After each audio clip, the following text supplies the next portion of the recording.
Are you in a rough patch in your marriage right now? Meaning no intimacy, no communication, beefing about everything. Nothing seems to help.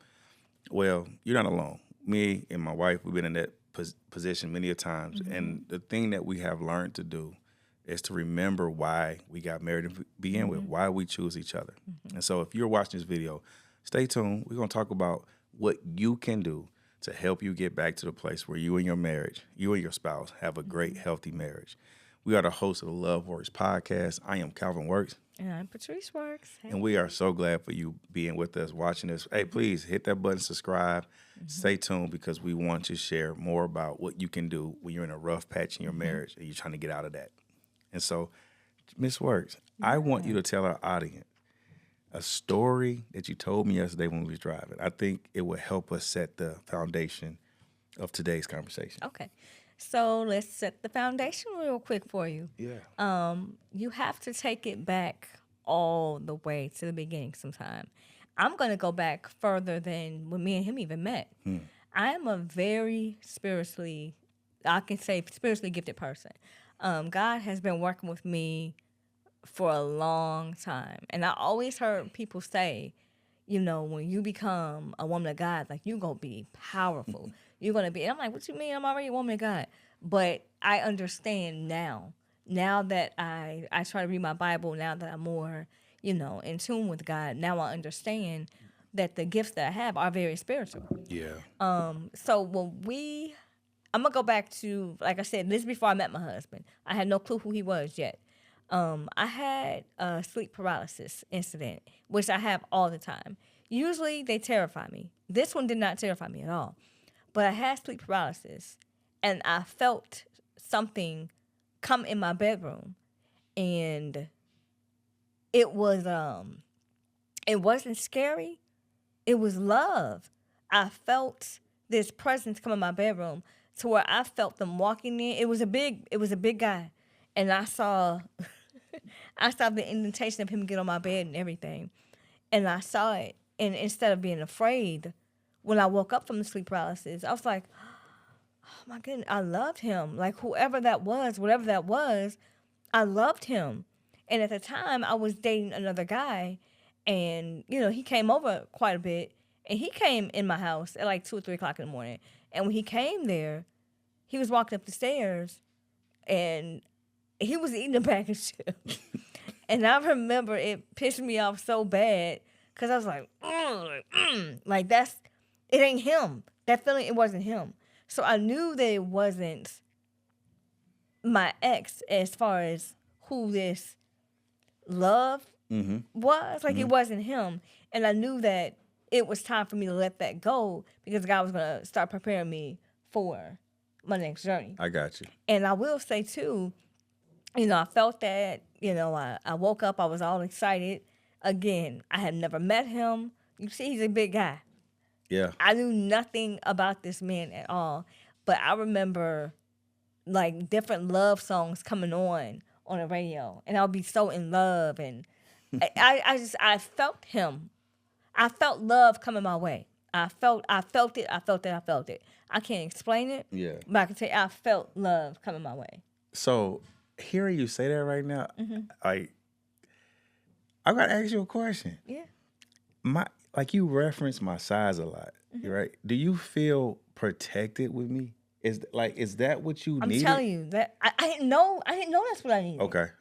I feel like I'm a kind of a gruff woman. Yeah. I'm 4'11". I'm a Sometimes- little bitty thing. I feel like you tough sometimes. Just sit down somewhere. But in my head, I'm 6'5". So because of my, I don't know, maybe it's because a little person complex. I don't know. Get the little man syndrome. I got the little man syndrome. But I've always felt like I had to be rough and tough, and I have to protect my kids. I got to protect this household. I have to protect. I'm a protector. Yeah. So to see you with this size, it was like I said, the first time I actually visually saw you and paid attention to you, I was like, wow, he really could protect me. But I've never had that thought of anybody protecting me outside of myself. Being with you allowed me to soften up. Yeah. Yeah. It made me become more of a lady. Yeah. It made me 'Cause I'm get a into lady. because I'm a lady. it got me more in my feminine ways. It had to snatch out that masculine side. Oh, absolutely. Yeah. 'Cause I can't do that. Yeah, I had to allow a man to be a man. Yeah. I mean, hearing you talk though, for real, like one of the things I said before, I guess I need to explain it so people don't be confused. I have when I met you, when we talked and when we were dating, you made me feel like I could be anything I wanted to be. I could do. Yeah. You didn't judge me. You didn't say, "Yeah, I know you ain't got money," or "I know you ain't doing this." Like it was never that. Like you gave me the room to believe that I could be the CEO of the Fortune 500 Because company. you can. I could start a business from ground up and be a millionaire. can. Like I remember you talking to me like I know where you at, but that's not how I see you. And because you talk to me like that, it made me be like, man, I'm about to, what my wife on? I'm about to go figure this thing out, right? I'm telling you, it was something about you. It was something about you that was just outright special. That's how you know you found your person. Because you were outright just a special human being. It was something in you that God just made you perfect for me. So I'm gonna share this this piece. And I think I told you this because this is how the conversation came up. When I decided that I was leaving Graham, like I'm getting ready to graduate, right?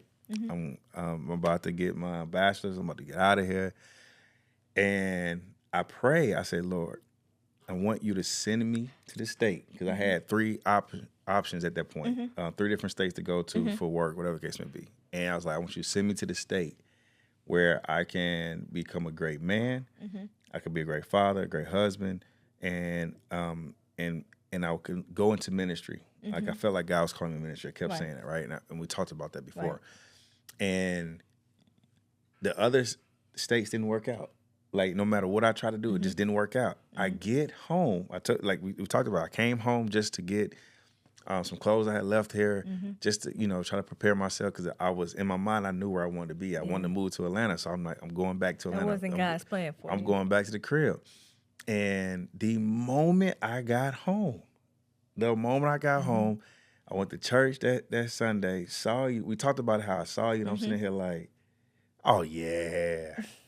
Yeah, but in my mind, like I'm like, man, I can't do nothing for her. Like I said, but that was my crush. Yeah. And so connecting the dots spiritually, God was showing you that there's somebody who's going to be that guy for you. I didn't know who he was. I'm praying for for where I could be the husband, where I can be the father, and where I could be eventually a pastor. I thought God was calling me ministry, and all that good stuff. And I say I use the word thought because of how things have happened over the past couple of years. But essentially, I really felt like I was praying for all of the provision I didn't even know I was doing this, but I was praying for the provision. So when God revealed to you in the time He did it, was also God preparing me, saying, I got what you need for your next assignment. And ever since me and you have been together, my life has gone in a different direction. And I think if I didn't come home, there's no way that I have you. But if I don't have you, I don't think I am the mature man I am now. Probably like not. I think I'm.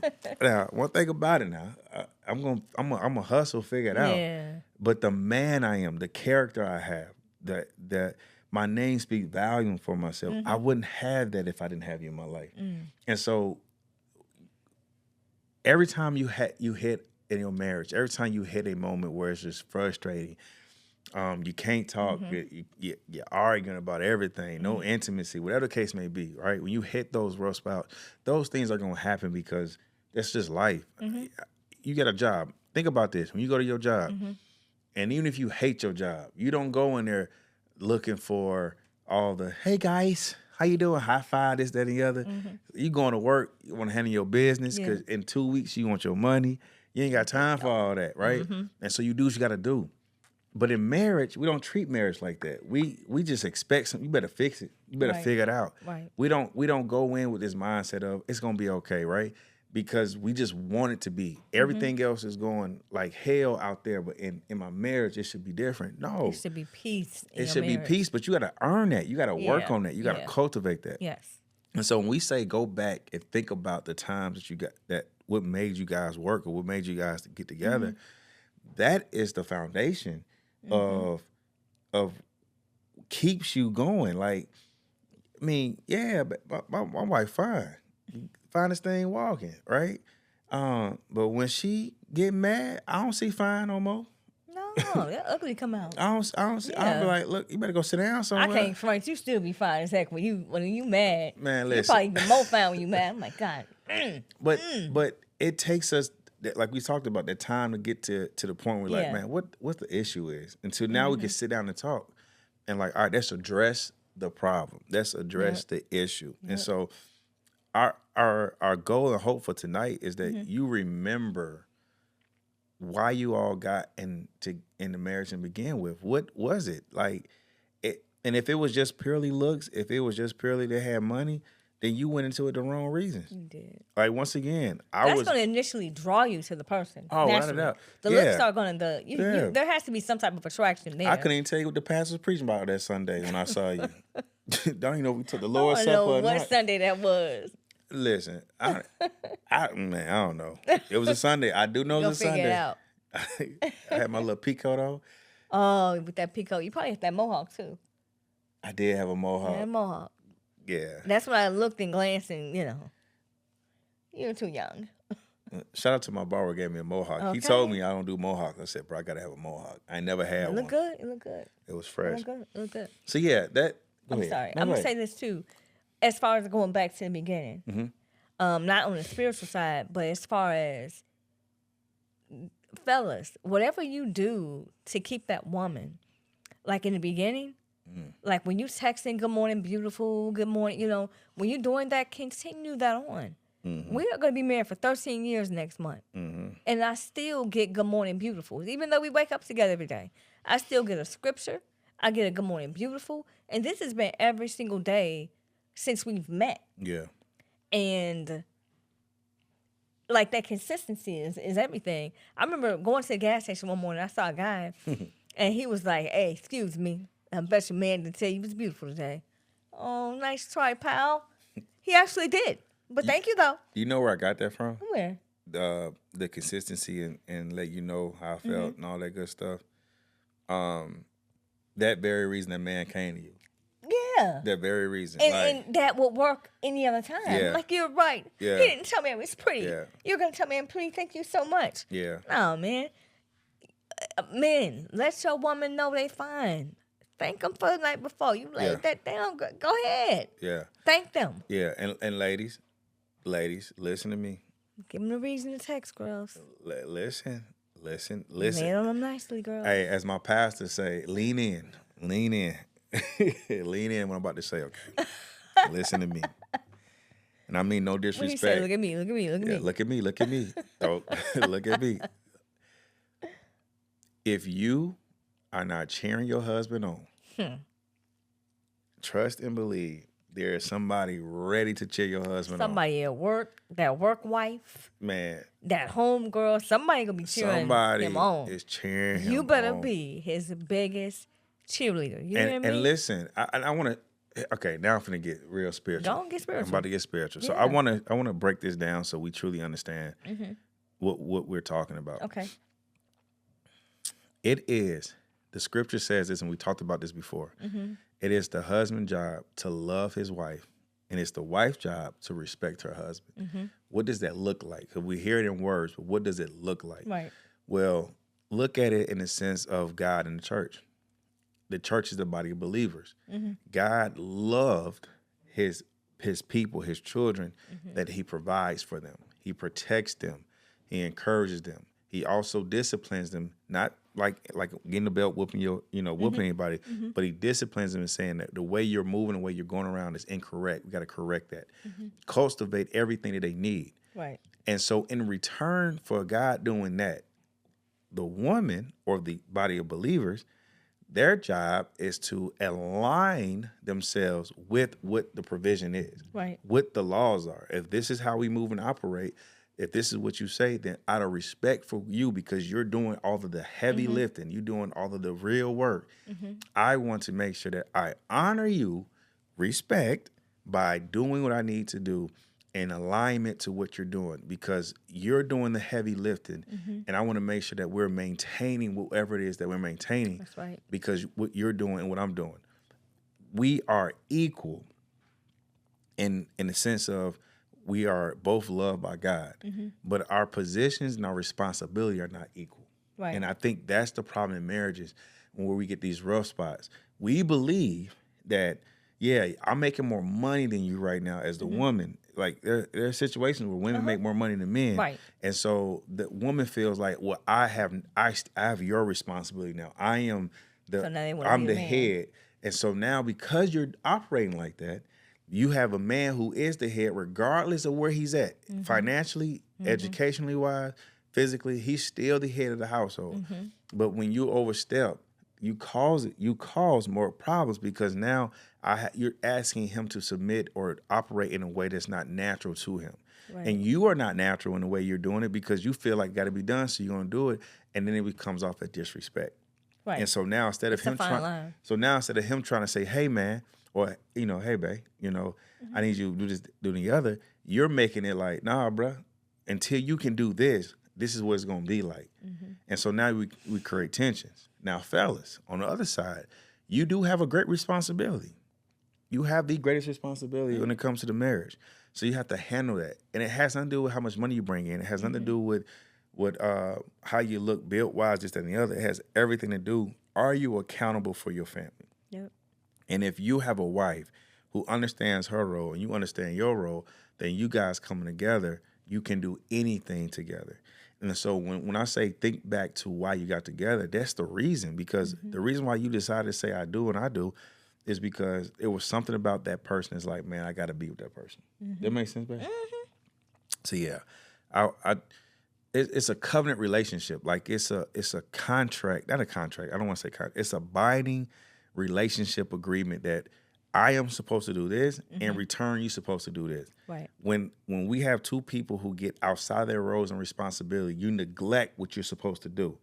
And you neglect what you're supposed to do. And so when things are neglect, now we point a finger at why is this not getting done? Why is this happening? Why are we not doing this? And so what you do is try to protect yourself. Well, the reason why it's not doing this is because you ain't doing this. Well, the reason why I'm doing that is because you ain't doing this. And where do you get? An argument. And you get nowhere. Yeah. All you're gonna do is argue. Yeah. And who's right, who's wrong. And so essentially, when we say remember why you got together, before you got together, before it was about who had made the most money, who had this job, who had the benefits, who was doing this, who did that, how you parent, who was supposed to be within your circle, it was something about you. I feel like I can do anything with you. I want That's you. a special feeling. Right. Ain't it? I want you in my circle. I want you in my life. And you should be able to want to grow with that person. If you got a person and you guys are not growing together and they more so hating on you a little bit, that's not the person for you. Absolutely. Get the person where y'all can grow together. Yeah. If he got a dream or if I got a dream, we gonna figure this thing out. Yeah. Like that's what we're gonna do. Yeah. But don't, if you know somebody hating on you, let that person go. Yeah. Yeah. And they trying to destroy your dreams, and not necessarily destroy your dreams, but if you come home and you tell them about a plan that you got going on, and you know what I mean, like they just crapping on you a little bit. So I remember when this is so funny. I remember when I was telling you how like, hey, I'm gonna start doing this. I'm gonna do this. I think this is gonna help us. I felt like this is gonna make us some money, and I ain't even told her what this was yet. And I could tell that she was in her head like, well, this not another dream over here. And she had her moment, and then she turned around. She was like, oh, I think that's gonna work. I think you're gonna do that. All right, let's do it. What you need me to do, right? And I could tell like, just stick to one thing, man. But she didn't. After a while, I would want to say lock in, Yeah. but But at the beginning it was you was like, hey, I always said you that I would didn't want to never be be that wife. yeah, you want to be negative. And No, I would so never be that wife. I, Whatever you want to do, you can't do. yeah. And that's true. If in your marriage, if this is how you guys operate and work, yes. Right. But it comes to a point as a man, like you don't want to keep giving your wife a reason to be like, bruh, I can't follow you no more, dog. You over here talking about you want to be an astronaut. Now you talking about you want to be a police officer. You want to be an FBI agent. A plumber. What? You want to start a plumbing business? Like, bro, where we going? And right? Yeah. And because things were so bad in the beginning for us, I was trying to do everything. I was trying to do it all. Yeah, you because I wanted to make sure we was good. But at the same time, by doing that, it was her fear started kicking in. And it took years for my fear to kick in, though. And it did, but once it did, I could tell like you got in this hustle mode to where it was all about I'm gonna make sure that our bottom line is not messed up. Yeah. And then in that time, we wasn't intimate that much. You would come home, you tired, my back hurt. You look at me, I'm talking about what's up, baby? You like, Sorry. I'm going to sleep. You would have to hit from the side or something. Yeah, do something and go about your business, right? My body's tired. I created this space to where her fear of things not going right, things not happening the way it should happen, I create this fear to where she's like, I can't let nothing happen to our family. It took me back to single mother mode. It took her back to and then in that time, man, I think we was beefing about everything. Nothing, like we wasn't happy about nothing. We wasn't as intimate, we wouldn't communicate, and I'm sitting here like, you gotta do this. And she's trying to spare my feelings. I know you were. Mm-hmm. But at the point she was like, you keep going all over the place. And she finally told me, like, you keep going all over the place. Like, and then I told her, well, this is why I'm doing it. I keep going over the place because I don't feel like we have security. Mm-hmm. Like the way we parent, we don't parent well. The way we manage our money, we don't manage our money well. Mm-hmm. And so I know that you love being this mom and doing this and buying this and being that, but it's impacting me because I'm like, at some point, that well gonna run dry. Yeah, I had to understand that after we talked about it and discussed it, the reason why he was all over the place trying to make this happen, that happen, that happen, that happen, that happen, that, he was doing all of that because of my actions. I'm sitting here trying to be super mom. I'm sitting here trying to do this and do that, and I'm acting like a big baller, and he's trying to cover my back because just in case I fall short. So it kind of it messed us up for a bit because that's when we were not working together. We was not. We were not working together. You trying to save me, I'm trying to save everybody else. We want to communicate, and that's what a rough patch is. Yep. Literally, I'm behaving in a way because I see something and I haven't communicated that to you. It was years before we actually had to talk like, what the world is happening, and then we finally had to talk. It was just like, oh. Well, okay. Trying to save me. I'm trying to save you and everybody else. And I enjoy what you're doing. Like I get it. My mom can never do what you're doing. Yeah. So I understand that. But at the same time, I'm like, where it? All right. Yeah. I know. We gonna somebody. I know. And then my greatest concern at that time was offending her because when she got with me, she was well established. Mm-hmm. How can I come in here and tell you how you should be moving? I remember I talked about we're gonna remodel the shop. I was like, and he was like, I've done very well. Like I don't need no help remodeling. I don't need to remodel nothing. Yeah. But later I was like, yeah, the ceiling is ugly a little bit. It's time to upgrade. Yeah, let me upgrade something. Like, and so I had to get out of my own way and out of my own. So feelings. One thing I learned about my wife in the early in the early stages is that my wife is very prideful because at the time she's very prideful because she worked hard to get what she had. Mm-hmm. The no's.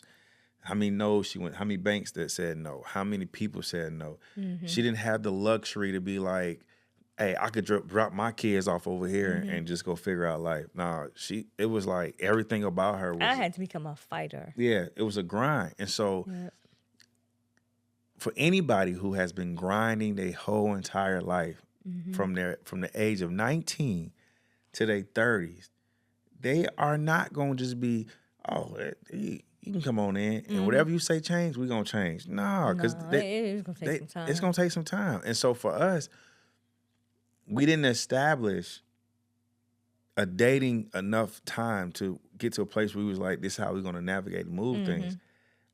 We waited until we got married, and then we started figuring things out. But then as we started figuring things out, it became like... It took years to figure things out. It took us years. Yeah. And so when we hit that rough patch, all we could think about is what they were doing that was making us mad. We weren't thinking about, clearly there's a behavior or a problem. Behavior has meaning. Let's figure that part out. Yep. And I'm telling you, when we finally got to a place where we was like, let's just think about what it was when we got together. Why did we get together? And we started talking about that, and then that opened up a floodgates to, all right, so I'm going to be real with you. I love you. You know I love you. But I'm worried that financially, if something happens, we're not going to be in a good space. Yeah. And so this is why I feel like I need to do this and do this and do this. And then you said, well, shoot, I thought you didn't know what to do. And you over here just trying to figure things out. Now I understand. And so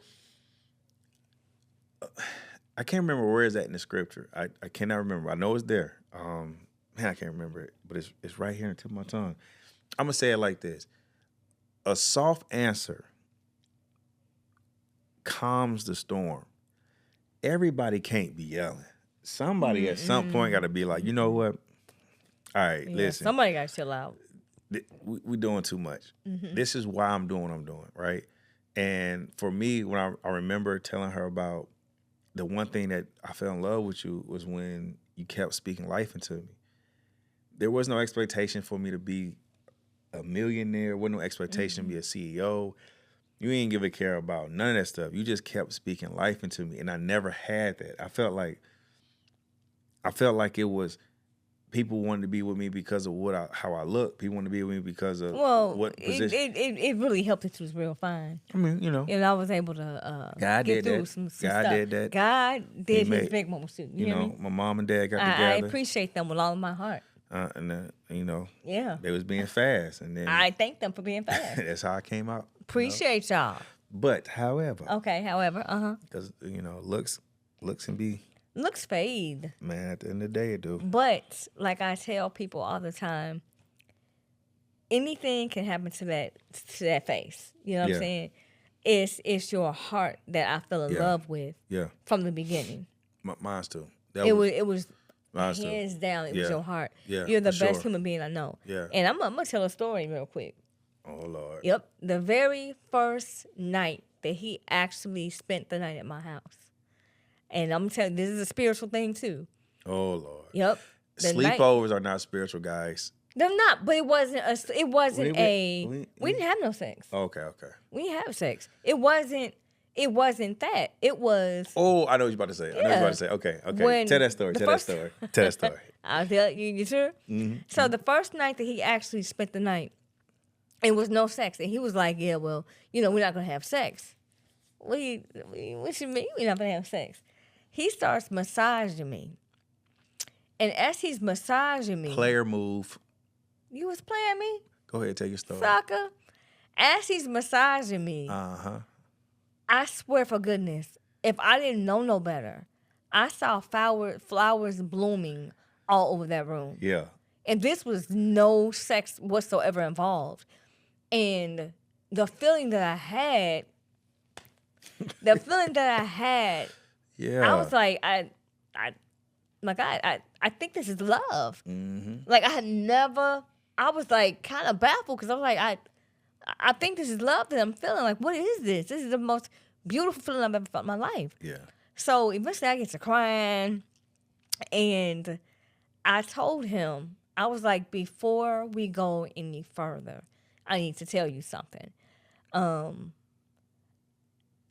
have a person that's in my life that I care very deeply about their children.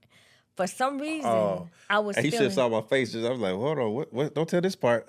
I know what was going on. Go ahead. Like, what you got? Go ahead. Listen, Talk to me after the podcast, sucker. No, with the way you was going, I was like, I don't know this part of the story. What you talking about? So the person that I care for that had the kids, I had told him Because we falling in love. Well, I was falling in love, so I don't know about him. But I felt love with the flowers in the room. I was like, if anything ever happens to her, I need you to know that I have to raise her kids. Yeah. So before we go any further, now mind you, I already got 3 kids. So he's a younger guy. So naturally, I don't expect him to hang around, but I needed him to know that before he went any further. Now, she was working at the bar at the time. At the time, she was working at a bar. So he got up and left my house at 1 o'clock in the morning. I was like, look, I get it. I would have left too. Like, I'm not even mad at you leaving. So he leaves. He comes back about an hour and a half later. And I was like, yeah, hey, what's up? And he was like, oh, your family member's okay. They're safe. Well, how do you know that? He was like, I went to the bar and I sat with her to just make sure she was safe. And I was like, oh my God.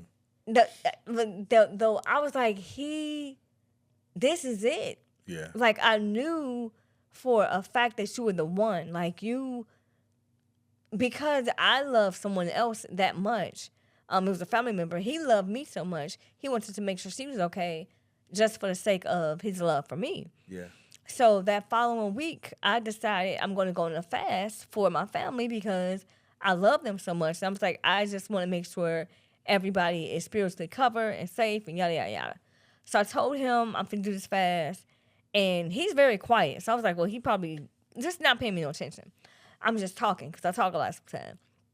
So the next morning, Me too. he's like, what are we going to do? I was like, well, I'm going to get up. I'm going to pray at 5 o'clock in the morning. I'm going to do this. I'm going to do that.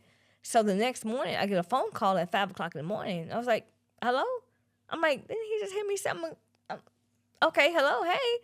And he was like, hey, you ready? You ready to pray? This is my I was voice. like, he was like, I said, you better clear your throat. Oh, And shoot. he led the prayer all week long.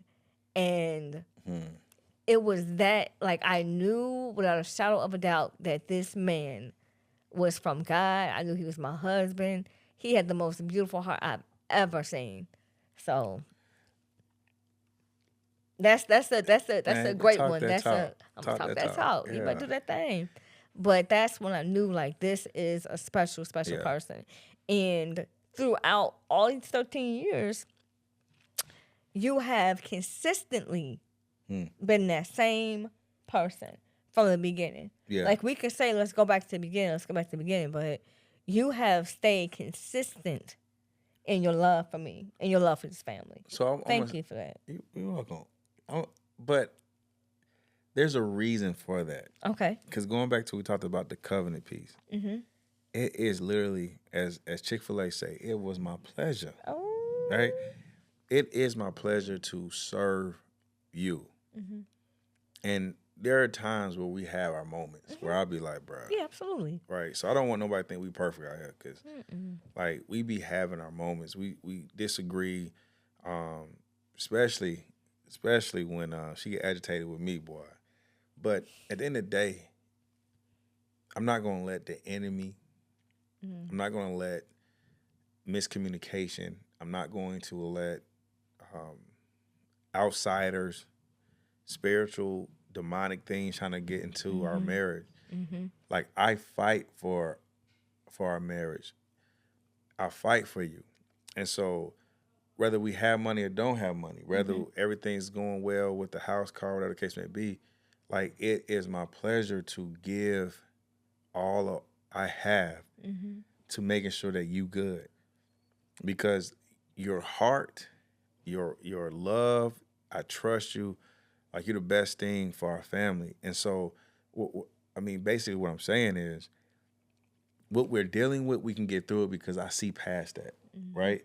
And think about when we come to our walk with God, our walk with Christ. When God sees his son at the altar, at the courts, and the enemy is over there saying, Calvin did this, Calvin did this, Calvin thought this, Calvin did this, Calvin thought this. When God is like, you know what, Calvin did do that. He deserves this punishment, this sin. All of a sudden, Jesus come on sliding in the court, like, hey, Father, I want you to look at my hands. I want you to look at this right here, that little piercing. I want you to look at my side. You see that? That's where they put that spear at right there. You see that? You got it? Okay, cool. Look at my feet, because that's where they pierced me in my feet, right? Look at my back. I endured all of that. I paid the price for Calvin. He is guilty of sin because he did it, but he is no longer guilty for receiving the punishment, because what I have done, I have loved him and covered his wounds, his transgressions. I have covered them. As a husband, that is my job. Yes, my wife did this. Yes, my wife did that. Yes, my wife was thinking that. Yes, she did something I told her not to do because that's going to mess up our plan. But at the end of the day, because I decided to tell her I want her to be my wife, I have to cover her mistakes. And that's what marriage is. I have to cover her mistakes. And because I cover her mistakes, her response is honor and respect. Forever. As long as she knows that I'm doing that, as long as she knows that she has that, she's going to do that. Now, when she gets outside of that covenant, we just can't say, I'm done. And you can. Like, you can divorce, right? At the end of the day, you can, right?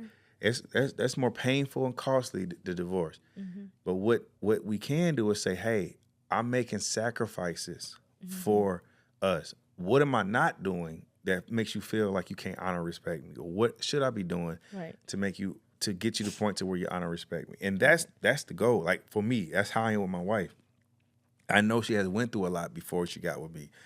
I know sometimes we're dealing with so much going on in the household that she has a lot on her mind. And so I choose to love and cover her. And by loving and covering her, I get her broken down to where she's like, okay, this is what's going on. This is the issue. He get the softer side of me. Now we can move forward. Yeah. Right? But it took us a time to get there. And so I share that to say, and I know people gonna watch this and they're gonna be like, but what if they don't change? What if they know they're doing wrong and they just refuse to do better? They just refuse to change, this, that, and the other. And I'm gonna say this. Because that's tough. That is a tough spot to be in. And hear me when I say this. This is not the easiest thing to do. But all I can say is, especially you men, think about every time your Father God is telling you to do something and you won't do it. You keep, I'm going to do it my way. I'm going to try this out. I'm going to figure this out. And God like, hey, man, I'm telling you what I need you to do. If you just do it, but you just don't want to do it. I'm going to tell you this. When you operate like that, think about that. And that way you can then have the mercy and grace for your wife when she starts doing what she's not supposed to do. Ladies, you want your man to change? Think about what God has told you to do and you just refuse to do it. It's not easy to change. It's not easy. But it needs to. And you can't do it alone. Just like you can't be a better person without God, as a husband and wife, you can't be better without each other. Oh, because if you're not talking, not communicating, if you're not saying, hey, this is what's going on, you're not real. Like, for a long time, I'm over here trying to do all these things to make sure we good. And I never told my wife, I am concerned that at some point we're going to run out of money and then we're going to be in a bad spot. This is why I'm trying to make sure that you can still do what you do while I make sure we good. And I never told her that. I just moved like that. And then in turn, how she analyzed it is, and he want to do everything. That boy want to be he want to be the pastor. He want to be the CEO for Google. That's what lack of communication does for you. And that's what you can't read each other's minds. So if you try to read each other's minds, y'all gonna miss every single time. Every time. As much as y'all can be as in love as you want to be, man, but you gonna miss every single time. Every time. Communicate that thing out. Yes, and I'm gonna say this because we getting too close to the end of the time that we have. I just want to say this. At the end of the day, remember why you got together, because that's the foundation. If you forget why y'all got together, if you worried about trying to measure yourself up to other couples, or you feel like you should be somewhere at some other time, you're gonna miss out on the very values that person brings that you thought of. And that is what's going to hold you on to, like, all right, God, how do we fix what we got? Because clearly we work together, but we're in a rough patch. And I know when we remember why we got together, it makes it so much easier. I said, if I could trust you, you had a heart like my mom, you had a heart of gold, And long as we can communicate that, we'll be fine. And that has worked for us. So, Yeah. And I'll say too, Yeah. don't compare yourself to other people's man, relationships. I'm trying to tell you. Don't be looking on no Instagram and on no TikTok and be like, I wish I could have what Man. they have. You don't know. Be Man. careful what you're wishing for. Man. You don't know what type of fighting they Man. had to do to get to where they're at. Listen, I ain't gonna tell nobody business. We was at a marriage event. Okay? We was at a marriage event. And we over here like, man, we want to get our marriage together, blah, blah, blah, blah. We want to boom, boom, boom. And we saw this couple. Boy, I went over the trees. I said, man, they don't need this event. They need goddamn therapy because they've been The going at crying it. couple? Huh? You talking about the crying? Yes, yeah. The lady was over there just like, the poor little husband just a crying. Oh, like, the whole daggone. I'm like, bro, they don't need this. They need goddamn therapy or something. I felt bad for my boy. Goddamn. Yeah. Like, I mean, and it wasn't that type of event where it was like we beefing. It was like a good time. It's supposed to be. Like, boom, having Good fun. healing. Just. Yeah. But maybe that was his way of healing, was crying. Shoot.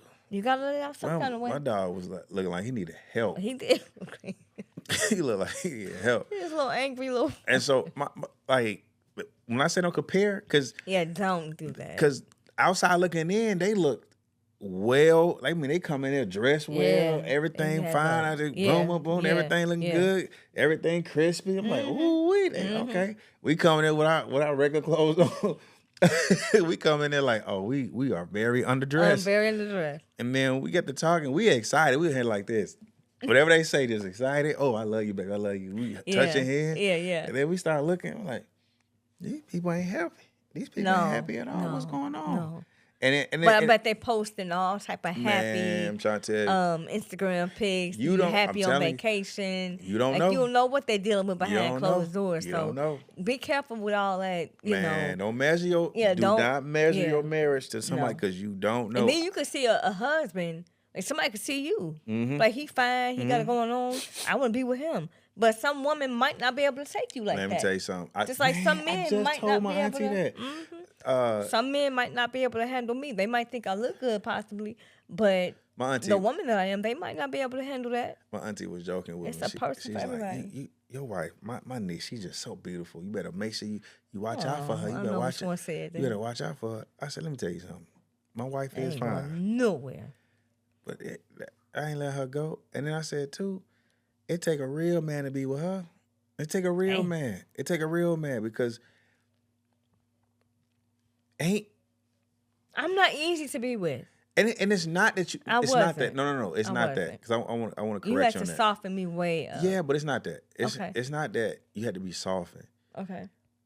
I am patient, Very, very. and That's what love is. and Love is want, patient. and Love I is want kind. you to win. I've always said if she making $10 million a year, and I'm and everything in our household, it's under $100,000. As long as I'm making everything, I'm good. I don't give a care how high she goes.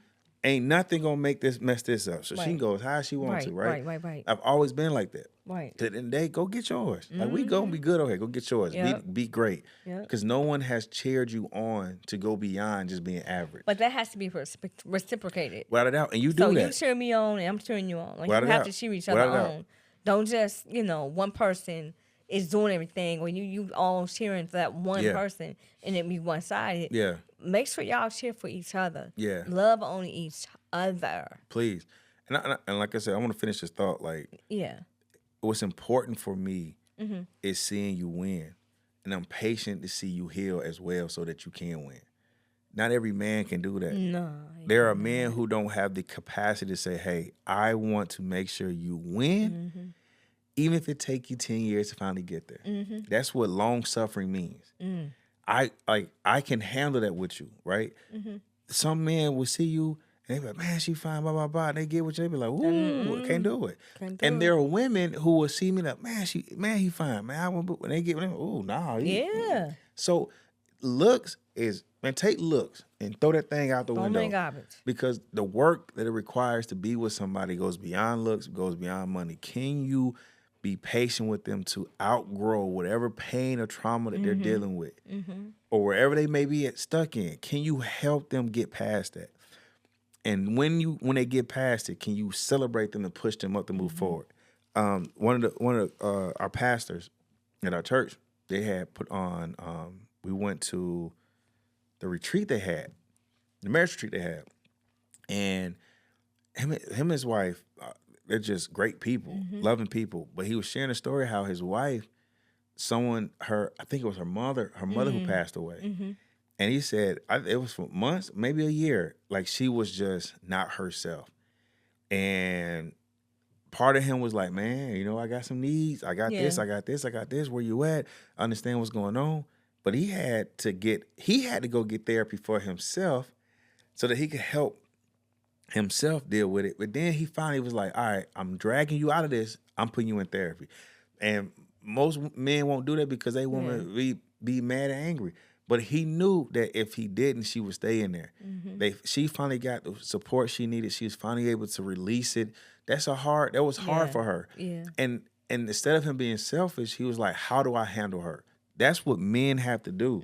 That's what women have to do. But men, we have to do that. Like, you want something out of your wife, you have to cultivate that. Dr. Miles Monroe said that, and I was young when he said it.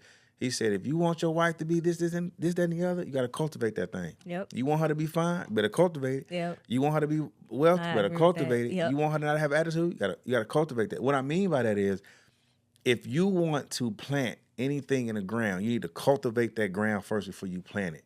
You got to get the roots out. You got to get the rocks out. You got to get all the dead stuff out of it, so that when you put the seed in, it can get fertilized, fresh ground, and then grow.